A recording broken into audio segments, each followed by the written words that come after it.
Sek, may bago ho bang development sa manhunt laban kay Zaldico? May confirmation pa rin ba na nananatili siya sa Portugal? Yes, ang latest intel namin ay nasa Lisbon siya.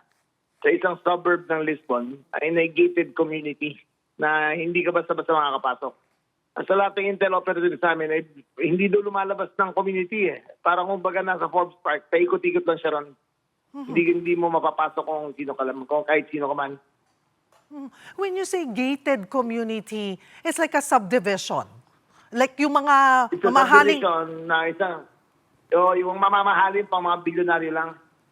So, ang labas-pasok doon, very restricted. Wala naman kaming access para doon. Pero all points lead to a certain gated community in Lisbon, Portugal. May nakuha po ba tayong detalye na talagang namataan or nakita po nila mismo doon si Zaldico? Well, may nag-post na dati.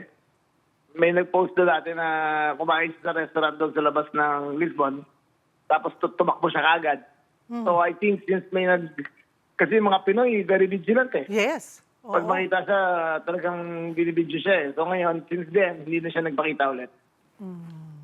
Una nyo na pong sinabi na tinitignan nyo yung lahat ng paraan para mapauwi si Zaldico. Kabilang dito ang extradition at repatriation. Any update on this, Secretary John Vic? Well, tinanong ko ang mga abogado, ayun ang extradition treaty, dapat yan mutual. Number 2, wala tayong treaty sa kanila. So it has to be a mutual understanding na kung hingin natin si Zaldi sa kanila, ibibigay nila. But it's easier said than done eh. Kasi may mga batas rin sila.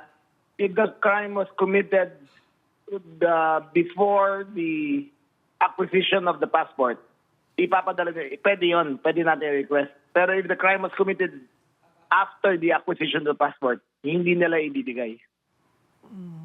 But at this point, alam natin, nasa Portugal lang siya. Hindi pa siya lumalabas sa Portugal.